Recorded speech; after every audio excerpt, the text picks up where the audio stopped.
So it was once mentioned to me in a video by the YouTube channel Bro Team, you may have heard of them. They said, you can't just go through life shooting all your problems because it works too well. And while this is definitely a very interesting outlook on life, it's honestly not without its merits.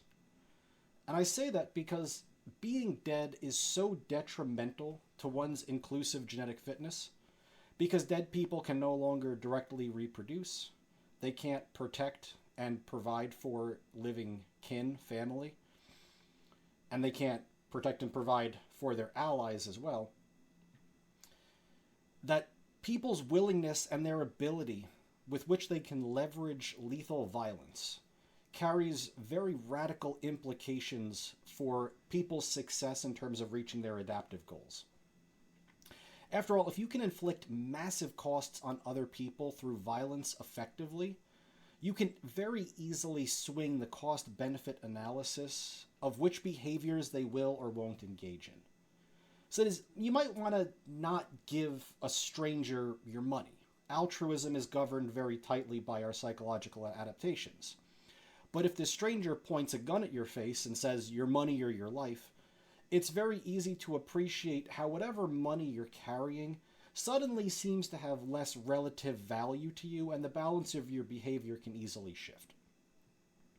Similarly, as we've reviewed in some of our previous lectures, the most reproductively prolific men in history tend to be those who are extremely effective at leveraging violence. Specifically, Genghis Khan, I believe, holds the record for male reproductive success, and right behind him is an Islamic sultan by the name of Moulay Ismail, and his nickname happens to be the Bloodthirsty. And so you can imagine how he maintained his reproductive success as well.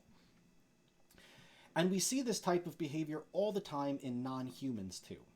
That is, when you see two animals fighting over territory, or access to food, or access to mates, we intuitively and often explicitly understand how a threat of violence can dissuade one's rivals from engaging in certain behaviors and helping the violent person or animal secure some very important, valuable resources. Yet, despite the efficiency of violent behaviors when it comes to achieving one's goals, violence also comes with some comparably severe risks. After all, because being dead is so bad for others, those others tend to go through great lengths to not become dead, and sometimes that results in them attempting to direct lethal violence back at their aggressors. And even if you get into a fight with someone else and you do win against them, as defined in this case by them being dead and you being alive, you may still not escape that conflict without any physical harm to yourself. So you might be cut, you might experience broken bones or other harms. And so even if you're still alive in the moments following that fight, the harm others inflict on you during that conflict can still impose rather severe fitness costs on you moving forward. And further, complicating things even more, because humans happen to be a species that live in social groups and kin groups, and they have allies and friends. Winning a fight against somebody today and killing them may still open you up to violent reprisal tomorrow. So given the efficiency of violence when it comes to achieving our adaptive goals and the risks associated with engaging in that tactic, we should expect that lethal violence will be leveraged by people regularly, but not indiscriminately. And we should have expected that evolutionary processes have shaped our aggressive psychologies in important and very context-specific ways. And through this evolutionary lens, we can better understand the shape of the proximate or immediate violence that we see in the world today, as well as historical patterns of violence. And on top of us shaping our responses of violence to others, that is, when do you want to try and go kill somebody, our psychology has no doubt been shaped by the willingness of others to become violent as well, leading to counter-adaptations that help defend against the risks of being killed. So you have psychological adaptations and evolutionary forces that may push towards murder, as well as adaptations to prevent being murdered. And so, to understand this analysis from a deeper evolutionary level, today we're going to largely examine the work here of Martin Daly and Margot Wilson from their book Homicide, And we're going to occasionally also dip into some additional information that's found in a book by David Buss called The Murderer Next Door. Both very good books. Highly recommend both. So to begin with, we want to define our terms here. And homicide is defined by Daly and Wilson as interpersonal assaults or other acts directed against another person that occur outside the context of warfare and prove fatal. So we're looking mostly at people killing other individual people, not necessarily warfare between two states. And these are just behaviors that end up killing people. So these are going to include acts like attacking someone with tools like weapons, or your fists, or vehicles, or poisons, anything that results in lethal violence. The means through which death is reached are less important than the fact that the harm was inflicted. And while warfare is certainly a very frequent cause of death to humans intentionally, both present and historically, it's reasonable to assume that the psychology that governs coordinated warfare may differ in some important ways than homicide that occurs on more of an individual scale. And so we want to consider the individual stuff today and not necessarily whatever adaptations we have for warfare. Another part of the reason that we're using this definition is just to have a clear, less biased sample in terms of our data, because it's easier to count bodies that result from actions that aren't accidents.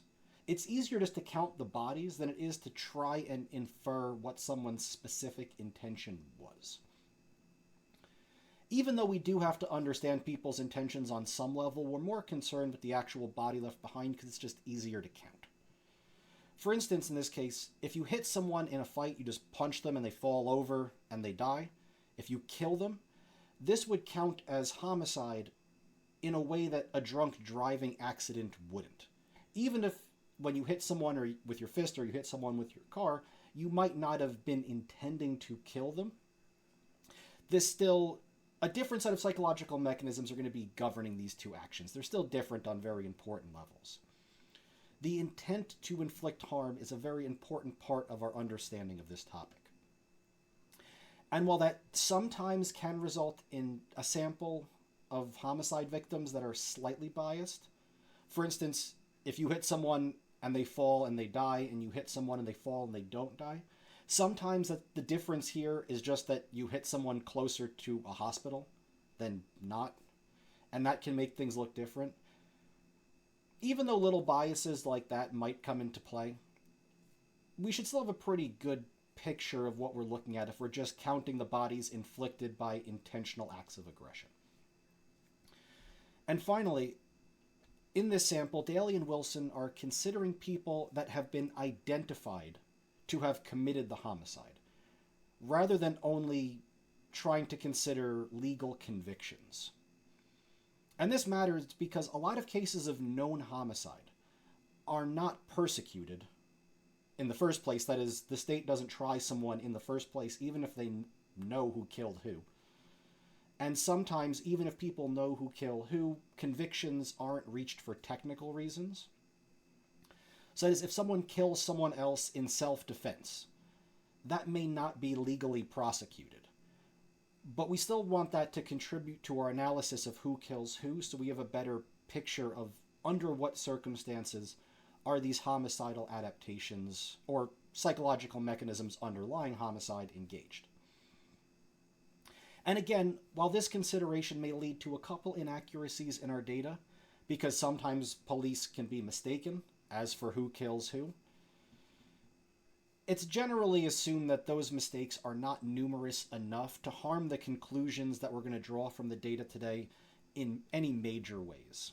So we're just looking at cases where we know who killed who, and they did so intentionally and not accidentally. And so before we begin this discussion about homicide in earnest, there are just two more quick but important points that we're going to want to make. The first of these is we don't need to concern ourselves too much with whether the human mind specifically contains adaptations that were selected to commit murder, or whether murder is just a more extreme outcome of some more general psychological mechanisms that operate along a spectrum of aggression, where you have this whole spectrum of aggression, murder's over here, and it's all governed by the same mechanisms, or maybe there are cases where there are special mechanisms designed specifically as to when and how to enact murder. Regardless of whether we have adaptations to kill or we don't have specific adaptations to kill and just general aggressive adaptations, the analysis we're going to undertake here should be relatively similar in either case. So I don't want to get too bogged down as to that specific question. Is murder the product of adaptations for murder or just aggression? Because what's clear is that regardless of the answer, are humans adapted to murder or are they not, our psychology still generate many behaviors that seem to result in murder with some predictable regularity. And the consequences of being murdered are so great that even if we don't necessarily have adaptations for murder, we almost certainly have psychological adaptations to defend and protect against being murdered. Indeed, if you're thinking about some of this that's been presented in the David Buss's book, Murder Next Door, you regularly find in the archaeological record, when people are digging up old human skeletons, and when you can examine those, appreciable percentages of the human skeletons that we find from the past, somewhere in the range of about 40-ish% of the skeletons, sometimes a bit less, sometimes a bit more, show signs of violence. And this could include things like projectiles embedded in the skeleton. Injuries appear that predominantly on the left side of the human body, which implies the presence of fighting face-to-face a right-handed attacker. And these injuries appear much more regularly on male skeletons as opposed to female skeletons, which gives us some hints for the future as to what the purpose of this homicidal violence tended to be. So violence, interpersonal violence, has very clearly been a part of our species' evolutionary history. And you can see this in the archaeological records. And the second point that I want to make is that people kill a variety of other people in the world. Sometimes people kill strangers. Sometimes they kill friends. Sometimes they kill family members. Sometimes they kill romantic partners. Sometimes they kill enemies. And as such, we should expect that the proximate and ultimate motivations for engaging in this lethal aggression should differ from one context to another. The reasons that people kill an enemy are not the same they may kill a lover or a stranger or a family member. And it's important that we carefully consider each category of homicide on a case-by-case basis, because sometimes there are factors that will push us more towards or away from these lethal outcomes. So Daly and Wilson begin their book with an examination of violence within families. And indeed, one of the earliest stories that we see in the Bible is a murder between two brothers, that is, Cain and Abel. And at first glance, it seems like this is very strange behavior. Because if you think back to our discussions about inclusive fitness, we know that shared genetic relatedness between people tends to encourage things like altruistic behaviors. I will suffer a cost to help you because we share genes in common, and if I help you reproduce, it's like helping myself reproduce. So because our brothers and sisters and mothers and fathers, uncles and aunts and so on all share some percentage of their genes in common with us, their reproductive success is to some extent also our reproductive success. And these partially overlapping sets of genetic best interests should be expected to deter aggression and increase altruism in the right contexts. However, the key word in that sentence is partial. We have a partially overlapping genetic relatedness to other people. We don't share 100% of our genes in common with our family, and so we tend to value our own interests above theirs, all else being equal. It's more valuable to us to personally reproduce than to assist a sibling in reproducing instead. And so while our interests within the family may be partially overlapping, they're far from entirely overlapping.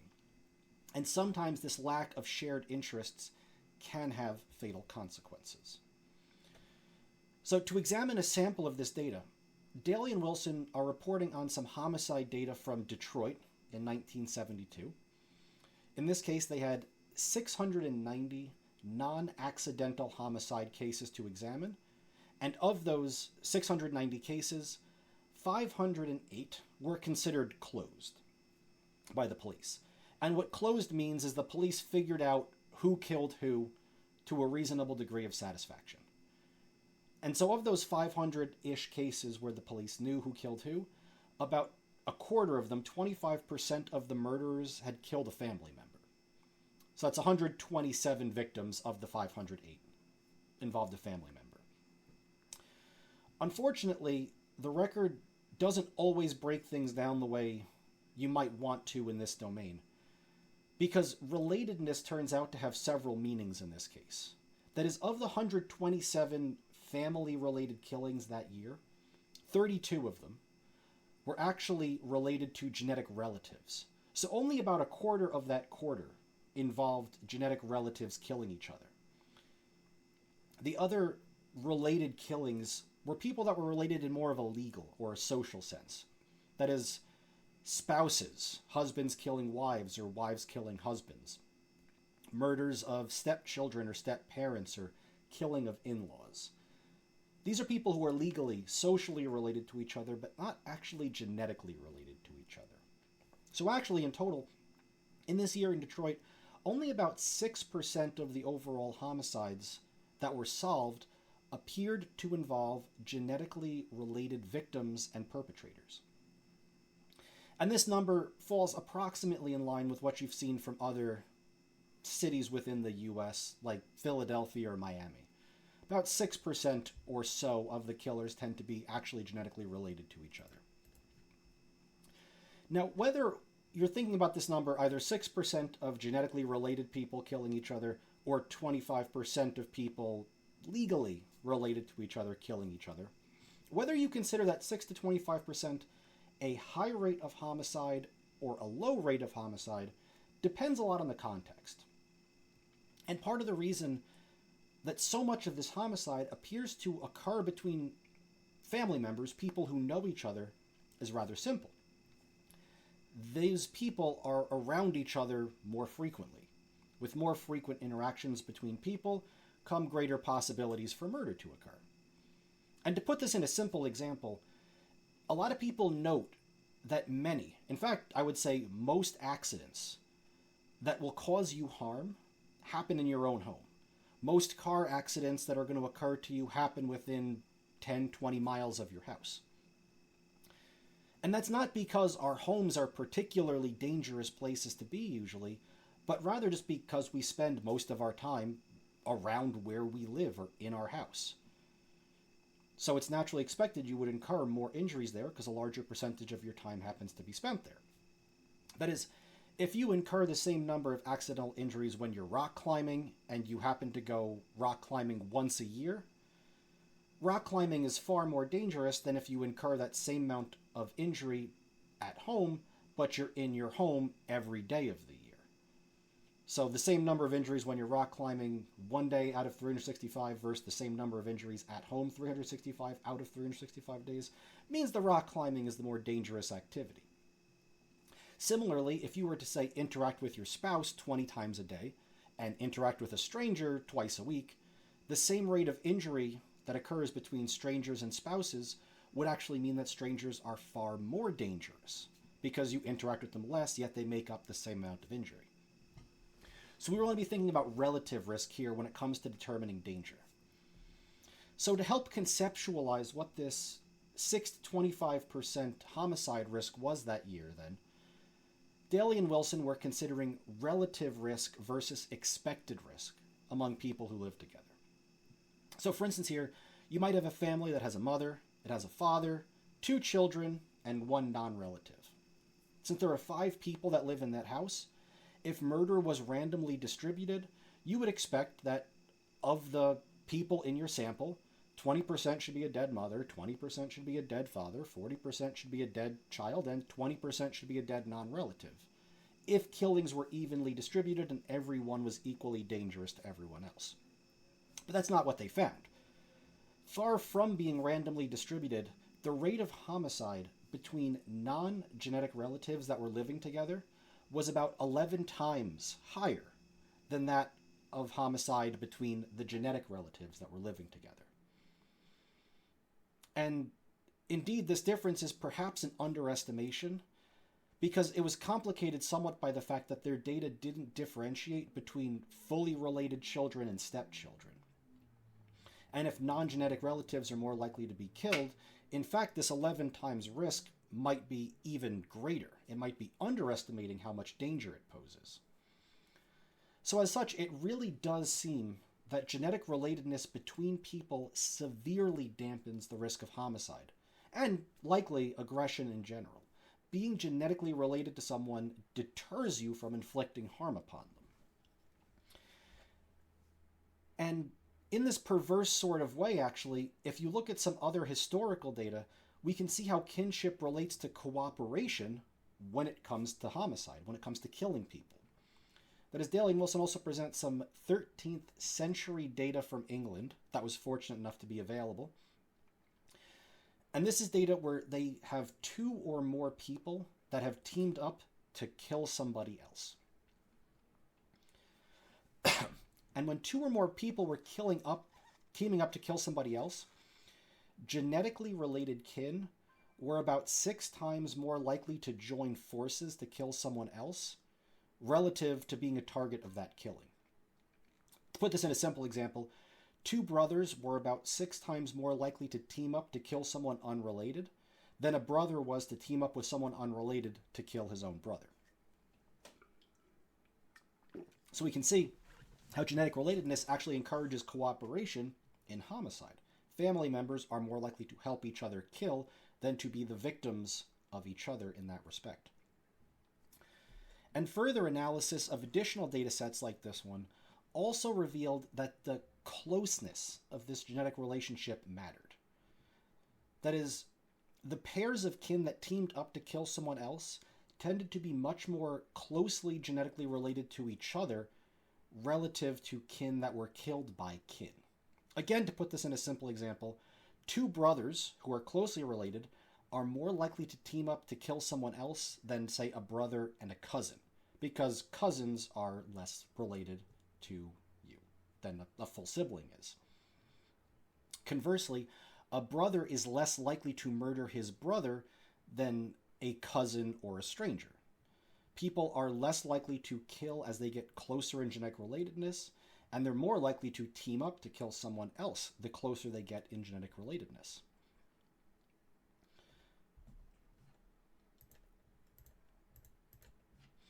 And it's worth mentioning on this point that estimates of homicide within families may also, to some extent, actually be overestimating family members' true interest in killing each other. And I would say true in quotation marks, because it's hard to say what someone's real interest is in killing someone else. But what I mean is that we want to think about a world where everything else outside of genetic relatedness is held constant. So what I mean here is that there's more to who kills who than just who spends time around who. The nature of that time and the consequences of that time spent together are very important. Consider, for instance, 2 people that are living together and sharing food. When there's plenty of food for both people, there's no competition to consider. Each person gets to eat their fill, and we shouldn't expect much more conflict in that domain, because there's just nothing to fight over. Everyone has what they need. But what happens if food starts getting more limited?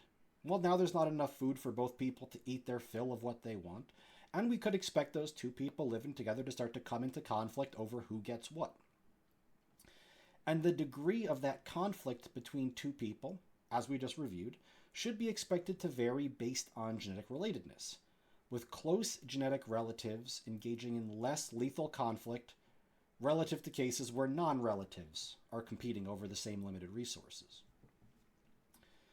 And that larger point here is that when people are competing for the same limited resources, we should expect more conflict between them, and sometimes that's going to escalate into homicide. So when it comes to families then, we might expect to see some inherent amount of conflict over those same resources that the family is trying to get, such as access to a limited amount of parental investment between children, or between material inheritances that people are going to be competing for. While brothers and sisters may be related to each other genetically, they may also be each other's primary competitors over some resources. And they might spend a lot of time together competing for that same limited set of them. By contrast, you almost never hear cases where sons and daughters are competing with a random stranger for a family inheritance. But if you did have more cases like that, you would probably see even more lethal violence between non-kin, because now you have no genetic relatedness and they're competing over the same resources. And we're going to have more to say about that when we're discussing stepchildren and step-parents, because that turns out to be a very important variable. The larger point here is that in some cases, when siblings are competing for the same set of limited resources, we should, and indeed do, see an increase in familial violence. To quickly dip into a non-human example, we see some birds here. There are several species of birds where the mothers will lay 2 or more eggs during a nesting season. And almost invariably, when the first chick hatches, it will take to the task of either physically removing the other eggs or chicks from the nest, pushing them out of the nest and killing them, or the older sibling will kill the younger siblings by pecking them to death after they hatch. And the parents, in this case, usually never intervene when one sibling is killing another. Now, why might this be? Well, according to one study by Redondo et al. In 2019, studies entitled Broodmate Aggression and Life History Variation in Birds of Prey, this type of siblicide, of siblings killing each other, appears to be very uncommon in species that have relatively low rates of parental feeding. Birds are very dependent on their parents to feed them to survive, and when the rate of this parental feeding is low, the siblings are much more likely to kill each other. So this suggests that when vital parental provisioning is scarce, conflict between siblings can become far more intense, quickly rising to the level of murder.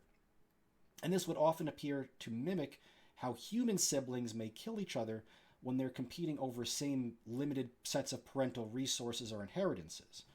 So you might see additional violence in families because they're competing over the same resources, rather than because they really want to inflict harm on each other.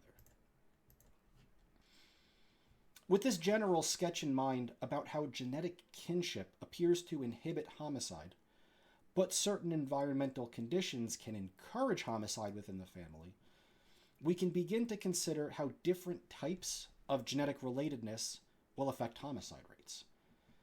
Because not all relationships within the family are equally likely to kill each other. Newborn infants, for instance, are far less able to kill their older siblings or their parents, and so you see almost no cases where infants kill parents. Similarly, different relations within the family may kill for different reasons. The reasons that a parent may kill a child would differ from the reasons that a brother may kill a sister in very predictable ways. And Daly and Wilson first consider the case of parents who kill their children. And as we've reviewed before, in humans, the parental investment required to raise a child from conception to adult status is an absolutely massive undertaking.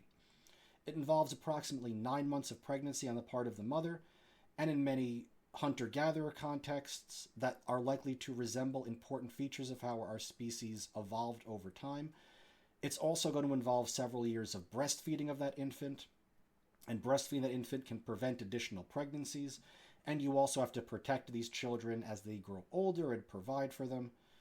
And as raising these children are such massive undertakings, people tend to be selective not only about who they mate with, but many people also make decisions about whether to invest in a particular child or not, and how much to invest in one child relative to another.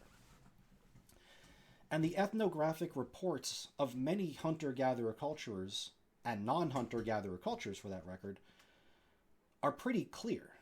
And they will report that when a new child is born, if that child is viewed as having something wrong with it, such as a physical deformity, or if that child's presence is perceived to endanger the survival of existing children, or that child's success about surviving in general is just in doubt, such as when resources are scarce, it's occasionally the case that a newborn infant will simply be pushed into a hole in the ground and buried and left to die, and the women will leave.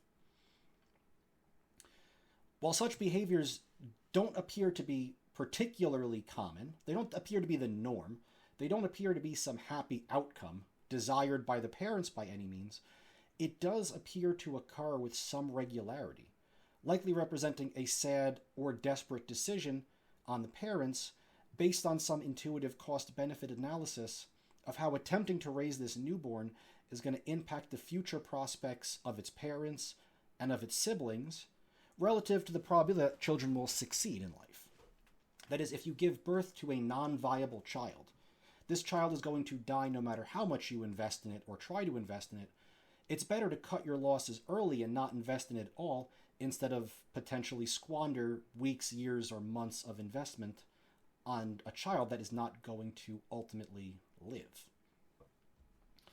So because the task of rearing this infant is so large, there's really no good reason to suspect that parents are going to be equally likely to invest in all their children.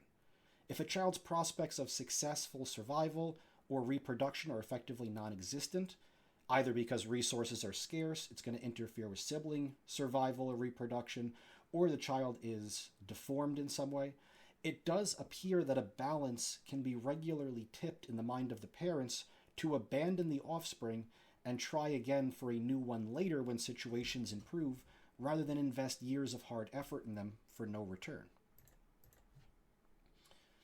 And in studying the available cross-cultural record for instances of homicide, Daly and Wilson also uncovered that one of the most common reasons provided for the killing of children were suspicions that that child was born out of adultery.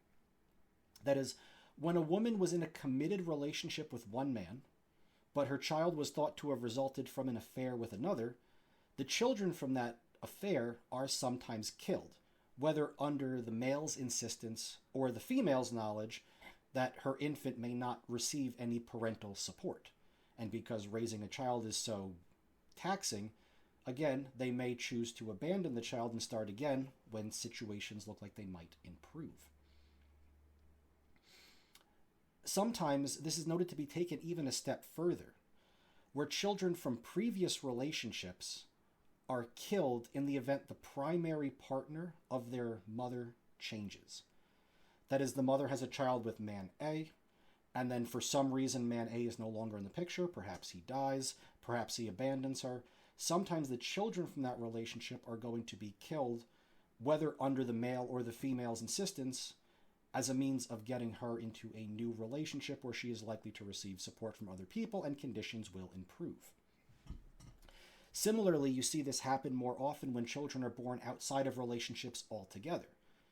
When no one is willing to step in effectively and claim paternity for the child, the odds that that child will be killed or abandoned begin to increase dramatically.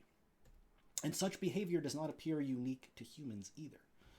For example, as reported by Packer and Pusey in a 1983 study entitled Adaptations of Female Lions to Infanticide by Incoming Males, the authors were studying 15 prides of lions over 3 years. A pride of lion is just a group of lions. Now, the mating system of lions typically involves either a single male or a group of males, that is usually about 1 to 7 adult males, defending a territory that contains several adult females, usually about 2 to 18 females. The males that are defending this territory will mate with the females in the vicinity and attempt to fight off rival males that challenge them. Sometimes this defense is not successful, and rival males will take over the pride. The existing males will be killed or driven off, and this takeover will occur where a new group comes into power. When that happens, the existing cubs of the previous males tend to be either evicted from the territory if they're old, or if the cubs are younger, they tend to either be killed, die, or go missing. Specifically, the authors in this paper mentioned that they witnessed 10 male takeovers. That is, where one group of males replaced a different group of males, where the consequences to the cubs were known. 10 times this happened, and they knew what happened to the cubs, relatively speaking. At the time that these takeovers occurred, 9 females were pregnant, and subsequently gave birth, while 10 females had existing cubs less than 4 months old. Of the 19 young cubs, 2 of them survived. 2 of the 19 survived, and that seems to be because those cubs happened to be closely genetically related to some of the males that took over the pride.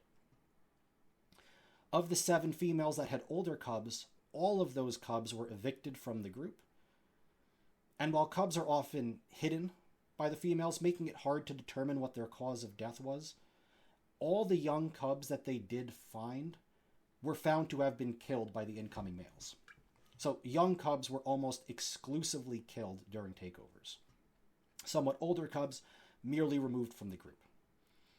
Further reports by Packer analyzing 270 of these takeovers subsequently reported that in the absence of a male takeover, that is, the same male group remains in power over a given amount of time, 56% of the cubs in that group survived to 9 months of age.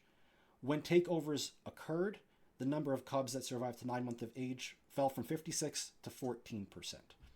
The males are pretty adamant about killing the existing cubs of other groups when they take over.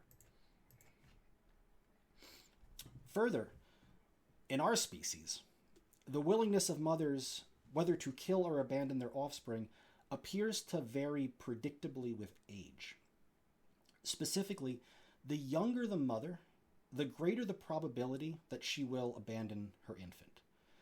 The older and closer to menopause women get, the less likely they tend to be to abandon their newborns. From a Canadian dataset analyzed by Daly and Wilson, for instance, mothers that were 19 years or younger were roughly 10 times as likely to kill their newborn in the first year of life relative to women in their 30 to 34-year-old age group. Younger mothers were 10 times more likely to kill infants than older mothers were. And this pattern of infanticide can likely be interpreted in light of these women's future reproductive prospects. That is, a younger mother has more future opportunities ahead of her to successfully rear infants. So the adaptive cost-benefit ratio of giving up some number of those future years to invest in an infant right now is going to be different than that of an older mother who may not have another opportunity to successfully birth and rear an infant owing to the infertility that tends to be brought on by age in human women. So younger women, because they have greater reproductive prospects ahead of them, are more likely to abandon an infant than an older mother who might not have any reproductive prospects after this child, so she might as well try to invest in it. Similarly, lacking social support for taking care of the infant appears to trigger a greater maternal willingness to kill her child, which we did previously note.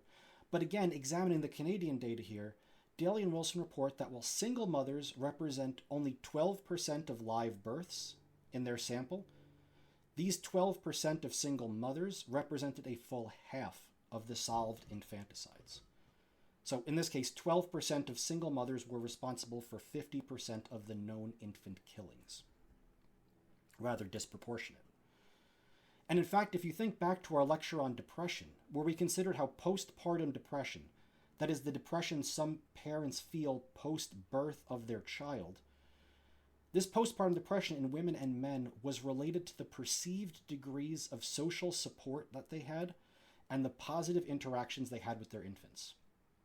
And as we can see here, the likely dark link between postpartum depression and infanticide is worth thinking a lot about, as they're the social factors that contribute to people feeling like they're on their own when it comes to raising this incredibly burdensome child in a hostile world.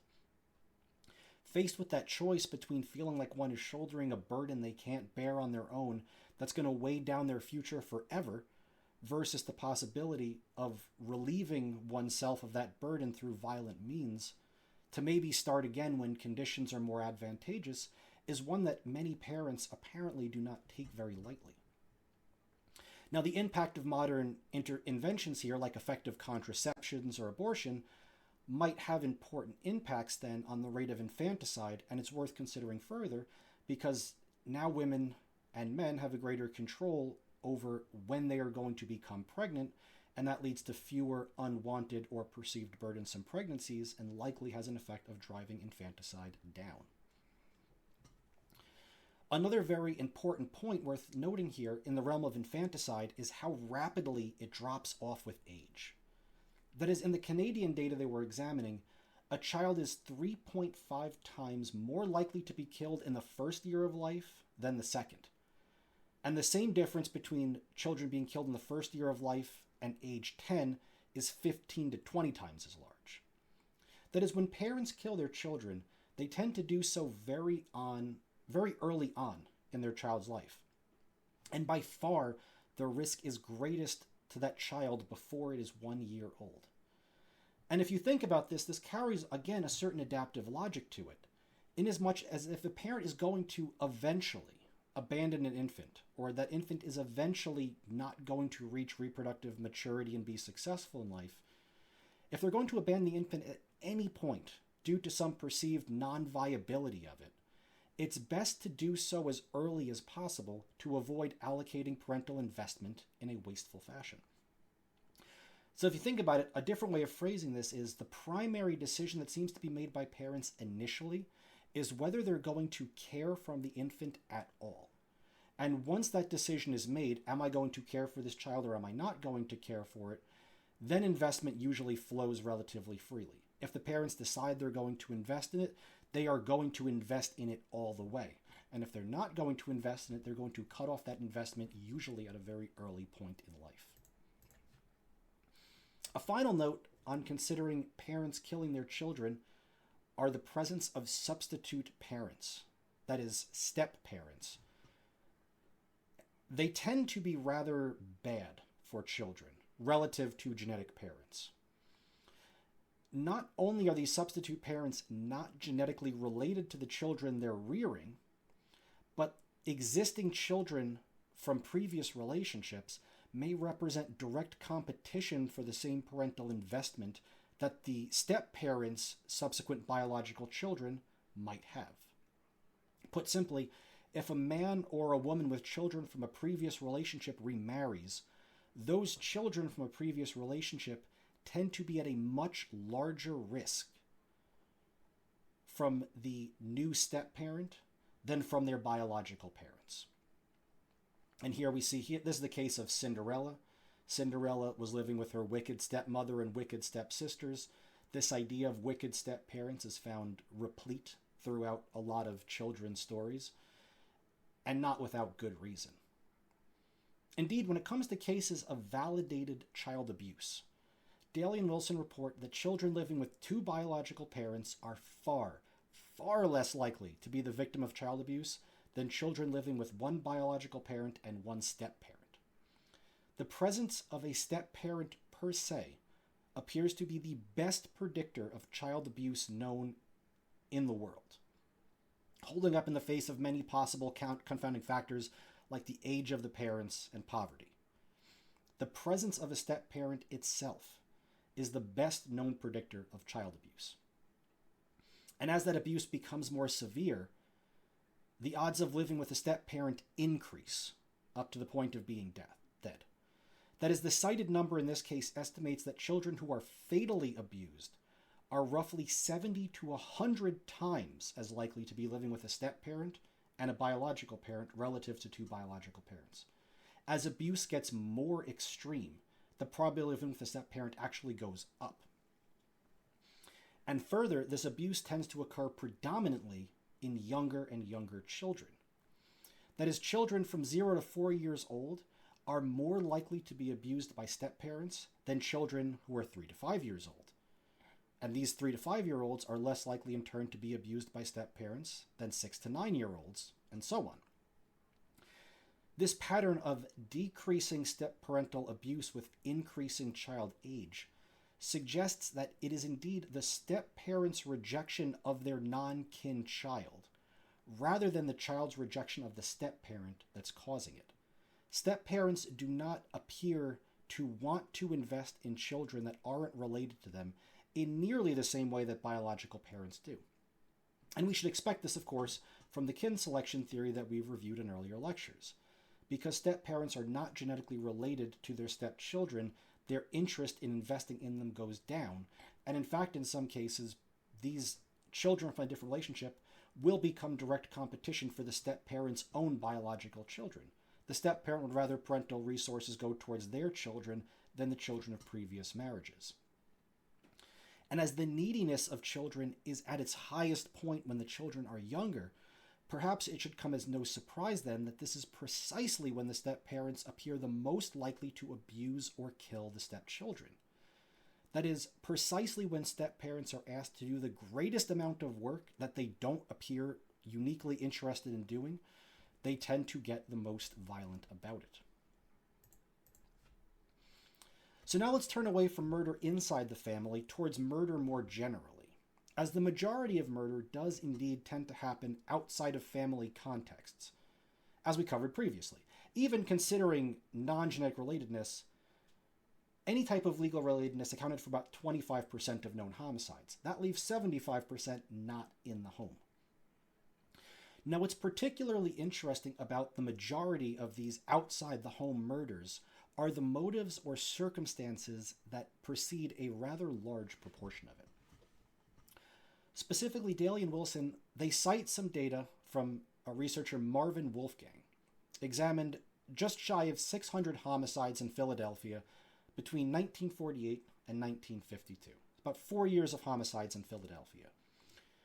When the police files of those homicides indicated some sort of motive for the homicide, why did someone kill someone else, you left about 520 cases of homicide. And of those 520 cases, about 40% of them, and this 37% specifically, but about 40% of those homicides were classified as arising following some altercation involving a trivial insult or jostling. Effectively, that's how they classified it. To put this in a concrete example, imagine you have a man sitting down in a movie theater. Another man attempts to walk past him to get to his seat, and the guy who's walking past accidentally steps on the foot of the guy who's sitting down. The guy who's sitting down turns to the person wandering by and says, "Watch where you're going, asshole." And the passerby responds to them, "What the fuck did you just say to me?" And within a short period of time, one of them is dead. Or perhaps you have two men at a bar. They get into a dispute over who a woman's interested in, and shortly thereafter, one of them dies. These are either among the most or actually the most common types of events precipitating homicides in cultures across the world. Relatively what you would consider trivial insults. In short, many of these murders are not premeditated, but rather arise in the heat of the moment, and these moments appear to many people to be based on relatively trivial events.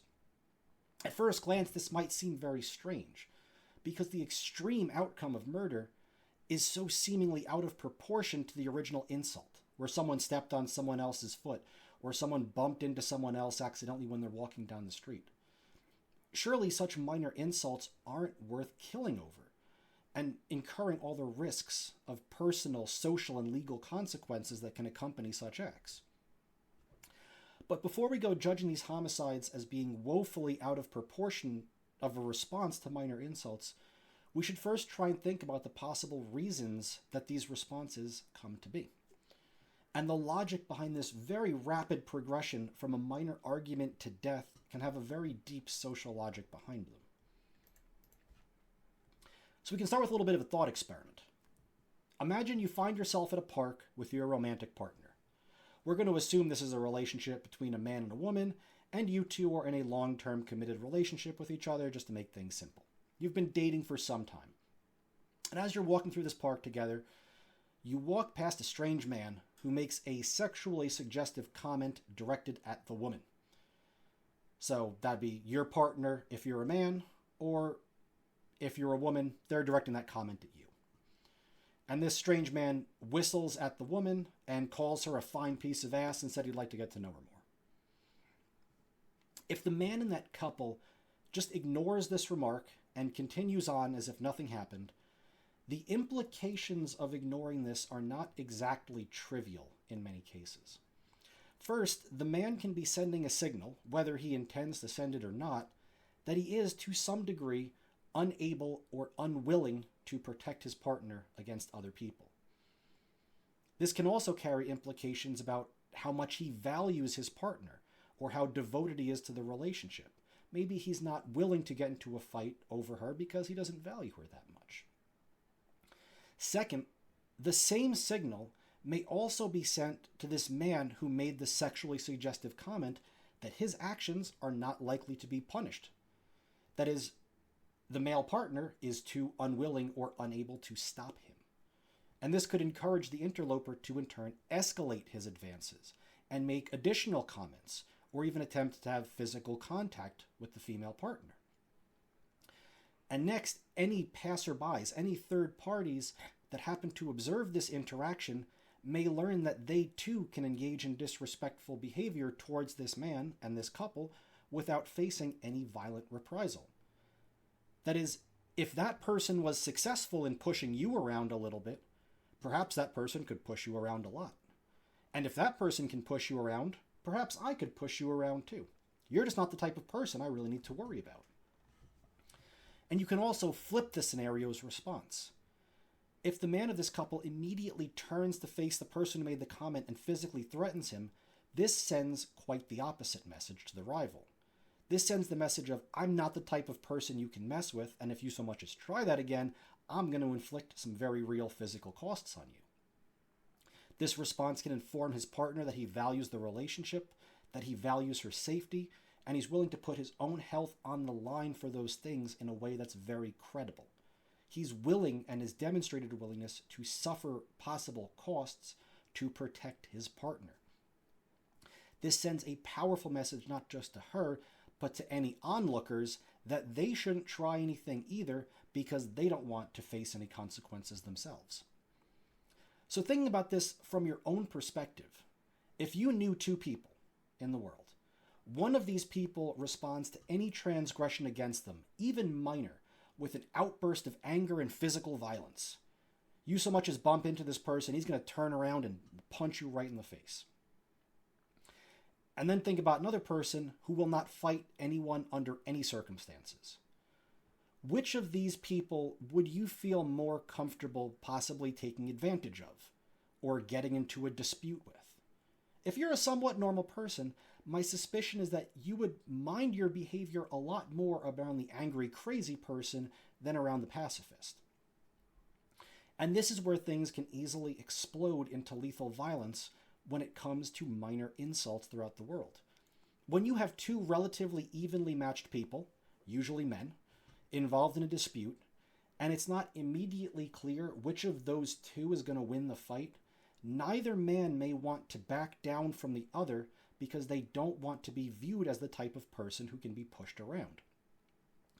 When you have two people that bump into each other and they get into a fight over it, their social reputations are to some extent on the line. And this can get especially troublesome in cases where there are onlookers, because if more people see you back down from a fight, well, they know maybe I could take advantage of them too. So to settle this dispute, oftentimes it can be escalated into physical violence to find out which person actually wields the more credible threat of force.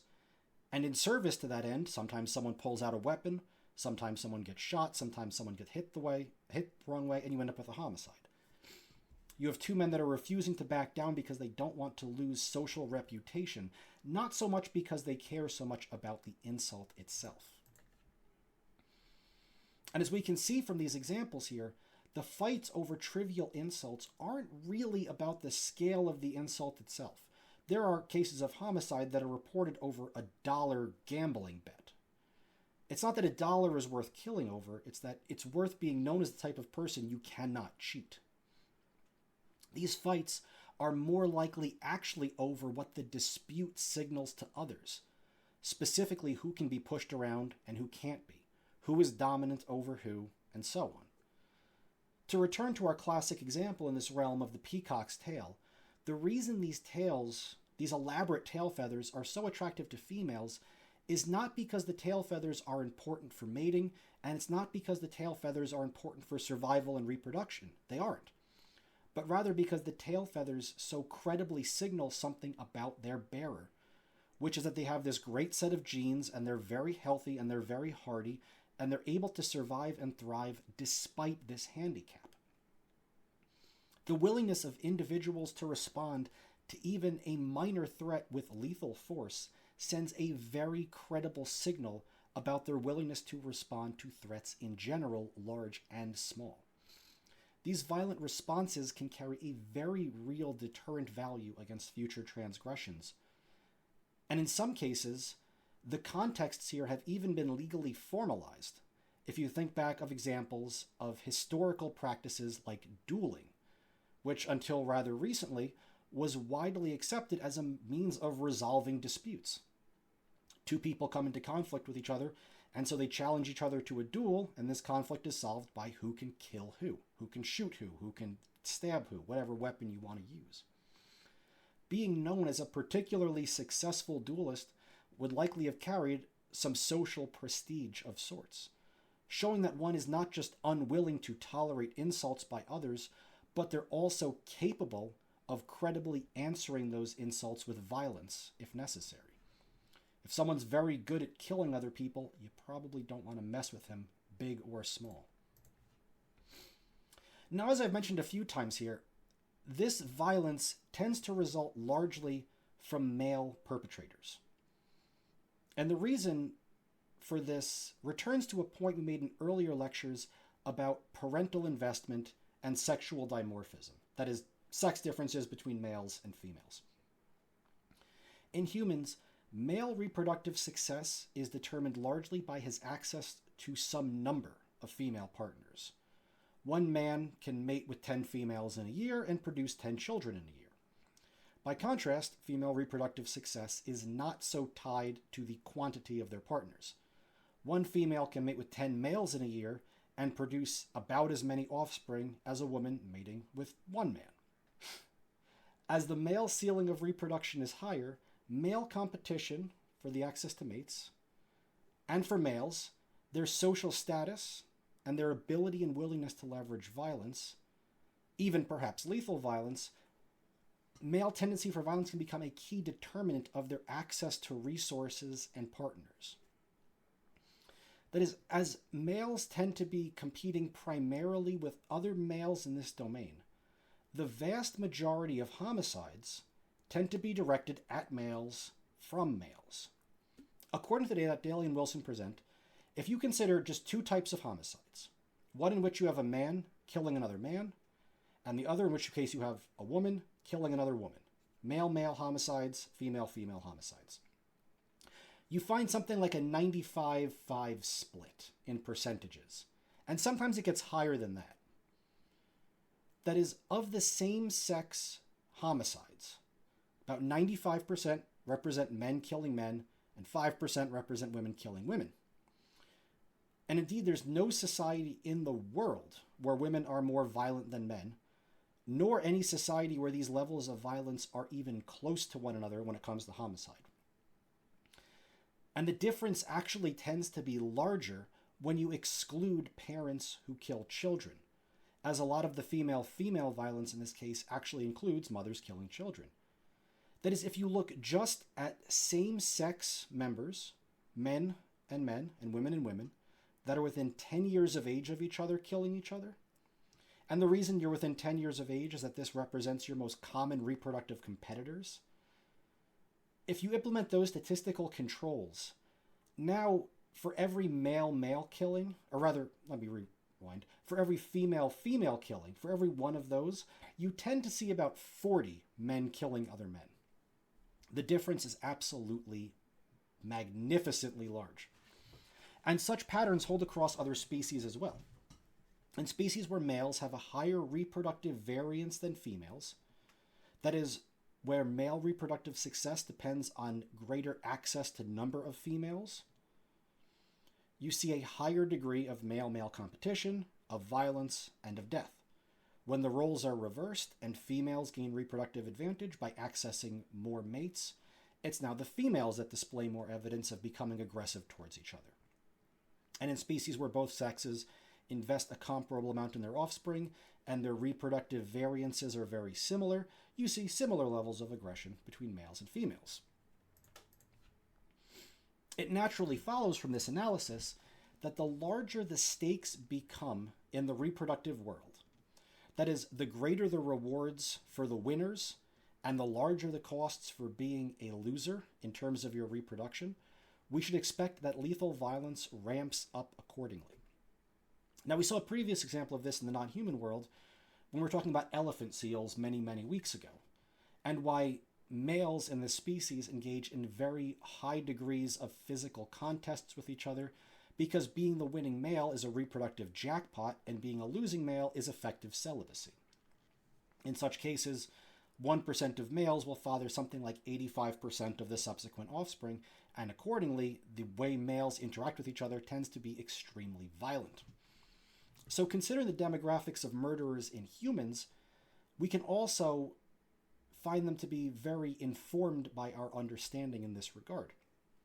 For example, citing some Detroit and Canadian data, Daly and Wilson found that both the risks of killing someone and the risks of being killed by someone can vary very heavily on factors like age and employment status. Specifically, you see very little homicide before the age of 15. It gradually begins to rise around 15 to 19 years of age, peaks around 20 to 24 years old, and then begins to also gradually decline out with age. Perhaps it should come as no surprise, then, that murders begin to spike around the time that young people, again, especially and primarily men, begin to mature into sexually viable adults. That is, as they start to undergo puberty. This is where you start to see a rather large spike in lethal violence. As the specter of reproduction begins to rear its head, men begin to do all sorts of things to impress potential future mates. Writing books, engaging in dangerous stunts, and sometimes killing other people. Further, a lot of these young men tend to be unattached romantically and less likely to have children of their own, reducing the number of people dependent on their safety and in turn increasing their willingness to take risks. So beyond that, access to resources also appears to be a key motivator encouraging homicide. Of the men who killed over what were ostensibly trivial disputes, again, someone bumps into someone else and someone else dies because of it, about 40 to 50% of the people that killed over trivial disputes tended to be unemployed at the time, compared with a more general 11% unemployment in the population. So when men are young, single, and unemployed, they simply have less to lose and more to gain by engaging in risky behaviors that can increase their success in the mating world. And we can see an amalgamation of these two issues in the case of robbery and robbery-related homicides. Specifically in the US, 1985, the available data that they reviewed indicates that robbery and burglary were committed by males over 90% of the time. In fact, I believe it was substantially over 90% of the time once you factor out things like shoplifting. That is, in about 95% of the robbery-related homicides, someone is robbing someone and someone dies because of it. In 95% of the time, the killer happened to be a man. As women actually are slightly more likely to live in a state of financial poverty than men, this suggests that robbery is not necessarily focused on getting the resources you need to survive, but rather to gain the resources that bring social status to show off in a mating game. That is, women tend to be slightly poorer than men, but robbery and burglary tend to be almost exclusively a male crime, suggesting that men are not robbing necessarily out of poverty per se, but rather because of this interest in acquiring resources that can help them gain access to women. Now, speaking of mating and homicide, there's another problem men face in the mating domain that we've discussed before, and this is the problem of non-paternity, or cuckoldry. Women can always be sure they are 100% genetically related to any children they give birth to. For men, that number is always below 100%. As the saying goes, their mama's babies, their daddy's maybes. Conversely, women tend to face a larger degree of a different problem, which is obtaining investment from their male partners.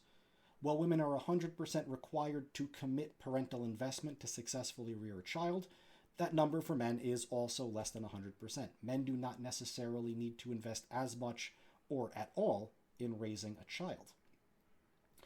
So given the importance of paternity and parental investment, and possible disagreements that men and women may have over who should be the father and who should be doing the investing and how much, as well as the possibility of rivals interfering with your existing relationships, it should really come as no surprise that mating can spur a great deal of homicide as well.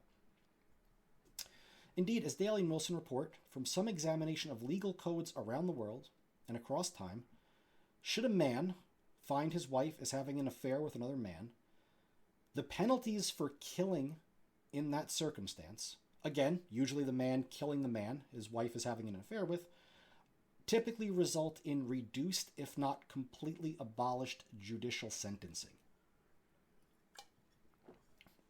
In fact, by some legal standards, this murderous reaction to infidelity can be judged to be that of a, quote, reasonable man. And in such cases, even when the law does not officially state that such homicide is excusable, many courts and juries apparently feel differently, reducing the charges for or dismissing altogether cases in which a man kills another man after catching his wife having an affair. In other words, throughout countries and over time, if you caught your wife having an affair with another man, it was socially, if not legally, acceptable to kill him. When considering whether women are similarly excused for killing their male partners they find having an affair, the matter apparently becomes substantially murkier. And the reason for that is that such cases are simply more difficult to find. What I mean is that while many men will often react to adultery in homicidal ways, women are far less likely than males to kill under such circumstances. If a man finds his wife having sex with another man, he is far more likely to kill one or both of them than if a woman discovers her male partner is having an affair with another woman. In either cases, the homicidal reactions to adultery appear to be a relatively unique context, where homicide can in some cases be explicitly justified. The only other case I know of where homicide is explicitly justified is in self-defense. Adultery is apparently viewed as something comparable to that. But adultery is only one category of a more general phenomenon, which is referred to under the umbrella term of male sexual proprietariness, or this idea that men desire control over their female partner's sexual behavior more generally. The key addition in this term, effectively, is not that it's that men may kill their partners not only because their partners are having an affair, but men may also kill if their partner threatens to leave them for a different man. That is, if they catch their partner having an affair or their partner threatens to or actually abandons them. In both cases, the male is losing exclusive, and in some cases losing any sexual access to a female partner. And this appears to be the driving force behind many, if not the vast majority, of instances where males kill a female partner when we have any detailed reports of motive available. Male concern over sexual female infidelity leading to their violent response can in turn actually also cause a number of defensive homicides on the part of women towards these men. That is, the number of homicides attributable to male sexual jealousy may actually be an underestimate, because a lot of these homicides may be women killing partners that are harassing them. To put that in context, according to some research presented in David Buss's book, he was asking people about their homicidal fantasies. Have you ever thought about killing someone? Why? Why did you not do it? What could have pushed you over the edge to do it? Looking into people's fantasies of homicide, about 54% of men's homicidal fantasies were associated with a woman ending their relationship. Only 13% of women had comparable homicidal fantasies related to getting dumped. So when a man gets dumped, about 54% of those homicidal fantasies are related to getting dumped. When a woman gets dumped, only about 13%. So men are more likely to kill their partner after getting dumped by a fairly wide margin. If a man gets abandoned, he's far more likely to kill his partner than if a woman gets abandoned, she is to kill her male partner. However, if you're looking at the actual homicide data available from the FBI database, about 43% of killings between men and women in this context were women killing men. So that is, women had fantasies of killing their partner after getting dumped, about 13% of those fantasies. But in terms of homicides following the relationship ending, about 43% of the homicides were committed by women. It seems like women were committing far more homicides than the fantasies would suggest. But this disconnect between fantasy and reality in those cases appear to be women defending themselves against attacks by vengeful male partners. That is, when a male partner fears losing access to a female partner, physical and psychological aggression can increase. And in such cases, when a man's aggression is directed towards his female partner directly, or towards her family, or towards a dependent child, this can cause a retaliatory attack by the woman, sometimes resulting in death. So while male sexual proprietariness may be the ultimate cause of a woman killing a man, it becomes harder to attribute that to a motive when the motive looks more like self-defense. So while that's certainly not to say that women will never kill their male partners due to sexual infidelity or abandonment, they certainly do at times, it's merely to note that such patterns of women killing men are far outnumbered by the reverse, and for understandable adaptive reasons. Related to the matter of mating arrangements, male sexual proprietariness and non-paternity, Daly and Wilson note some very interesting data about family killings. Specifically, sometimes you see women kill their husbands, sometimes you see women kill their children, but you very rarely see women killing both at the same time. When it comes to the whole-scale murder of one's family, your reproductive partner and your dependent offspring, you are almost exclusively in the context of a male killer. That is, in one 23-year period in Canadian data, there were 61 cases of a man who killed his romantic partner and their children. He killed his entire family. 61 cases in 23 years.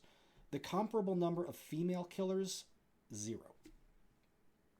It's reported by the authors in this case that when women kill their children, it's often reflecting some type of rescue fantasy, where the women are attempting to save the children from suffering life in a cruel world.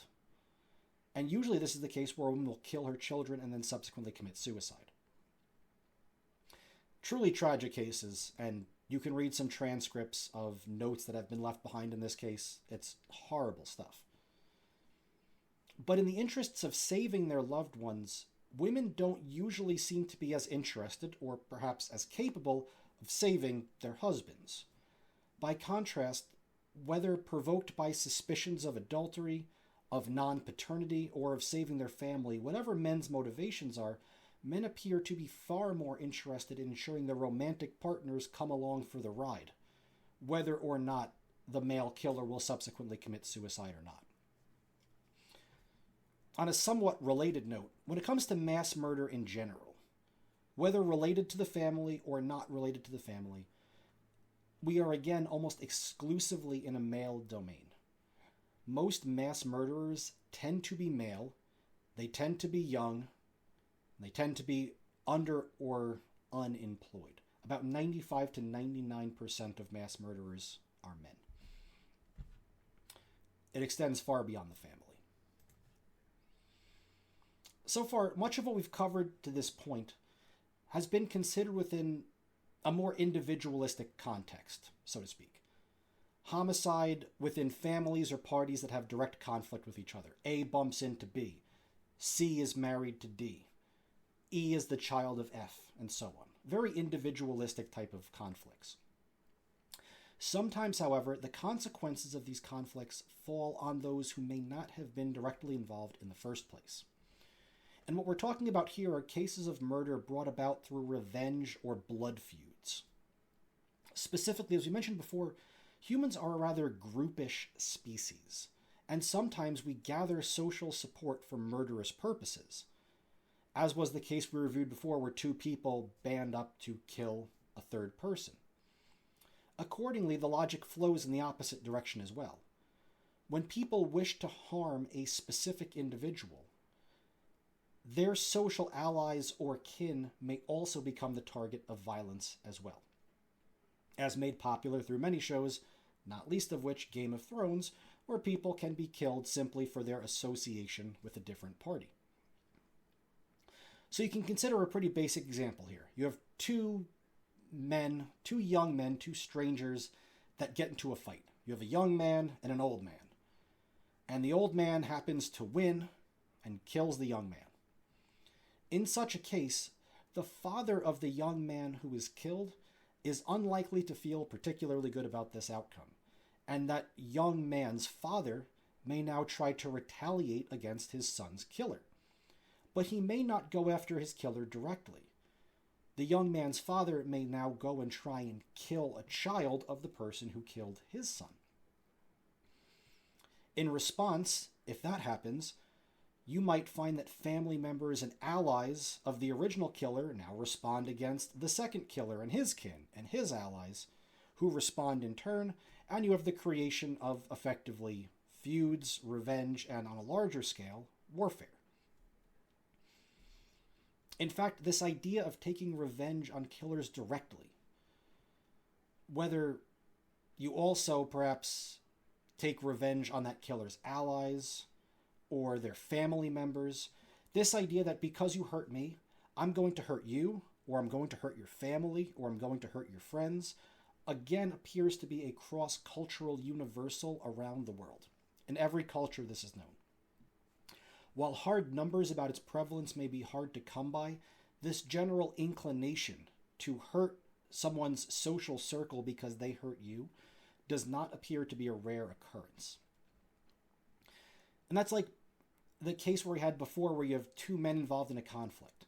Much like how each of them might not want to back down from this conflict because of the social costs. If I back down from this conflict, I'm going to suffer damage to my reputation and other people will take advantage of me. This logic extends to group conflicts as well. Specifically, Daly and Wilson posit a deterrent function for such revenge killings. If you inflict costs on those who hurt you, on the allies of those who hurt you, on the family of those who hurt you, you can send a very credible message that you and your allies are not to be offended. That my kin and my allies are so valuable to me that a slight against one of them is a slight against all of us, and we will all respond in turn. Indeed, those who are unable or unwilling to answer violence with violence in these cases run the very real historical risk of being completely wiped out by neighboring groups who harbor no such reservations. Indeed, groups getting wiped out is precisely the result of many such blood feuds and rivalries. They will result in a whole-scale elimination of families and tribes. The pacifist sends a signal that they can be taken advantage of, and other people in the social world are very willing to listen to that signal. If you find that someone is able to kill a member of a group or a family, and that group or family will not respond to it, this frees them up to do it again and again, as opposed to a case where violent revenge is taken and may deter you from wanting to take subsequent violent acts. The signals we send are very important, and people listen to them in that regard. Now, there's one final note I do want to make not necessarily about homicide directly, though it does relate to this topic. And this is more about interpreting data more broadly, but this comes up in the context of homicide a lot. And that's just when you're thinking about this type of data in the future, to not confuse relative proportions of homicide in a country with the overall risk of homicide within a country. And there's an example that Daly and Wilson raised several times throughout the book that's probably worth noting to make this point clear. Not all homicide is equally variable. For instance, imagine some hypothetical countries here. Infanticide, the killing of children, may represent 20% of homicides in country A and only 5% of homicides in country B. Does this mean that country A is more likely to kill their children because infanticides are 20% and the other country it's 5%? Well, not necessarily, no. And this is because the rates of homicide in these countries may vary overall. We can see an example of this if we assume that both countries, just for the sake of simplicity, have the same population and the same actual number of infanticides. So let's say in both countries A and B, 10 children are killed each year by parents. So in both countries, children are equally likely to be killed. So this would mean that in country A, where those 10 children represent 20% of the overall homicide victims, there would only be 50 homicides per year, 10 of which of those 50 were children. In country B, where children are 5% of the homicide victims, that would mean there were 200 homicides per year, 10 of which happen to be children. As the overall homicide rate changes, the percentage of homicide targeting one or more groups may also change. And not all rates of homicide are equally variable. That is, some types of homicide tend to vary more across the world than others.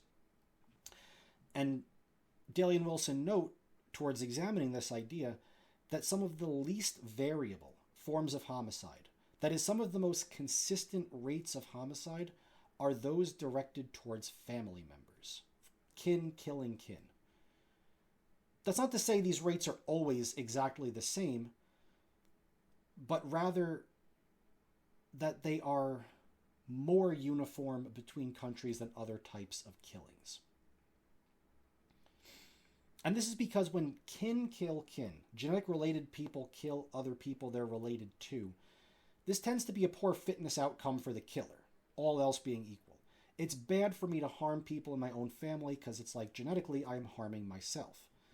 As such, when someone is harming a member of their own family, one of the more frequent implications of this is that something has gone wrong psychologically, such as the killer has a mental disorder, because they are doing something so averse to their own interests, it might suggest the presence that something has physically gone wrong during development and they are not functioning properly. And if the rates of these mental disorders are relatively constant, you might also see that the rates of kin killing kin are relatively constant, or at least less variable. But we can consider, for a good example of this, the data they present on men killing other men compared to men killing their wives across different countries. Two different types of killing: male killing male and male killing romantic partner. They looked at several countries across several years of the 1990s. The rates of men killing other men varied from 2.4 homicides per million people per year to 456 homicides per million people per year. 2.4 to 456. Very variable. The comparable number of men killing their wives ranged from 0.5 per million per year to 23.8. So 2.4 to 456 as compared to 0.5 to 23.8. As one can immediately appreciate from these numbers, the variability in men killing men was far higher than the variability of men killing their wives. An appreciation of these differences can lead to certain predictions such as when societies tend to contain relatively large proportions of particularly violent prone men, like large proportions of their population that are relatively young, relatively poor, or facing inequality income, or rather income inequality, sorry about that, or a lot of men that are lacking mating prospects and so on, you can expect a correspondingly large increase in the level of overall homicides. But that's largely going to be because men are killing other men in higher numbers, more so than men are killing women or women are killing children and so on.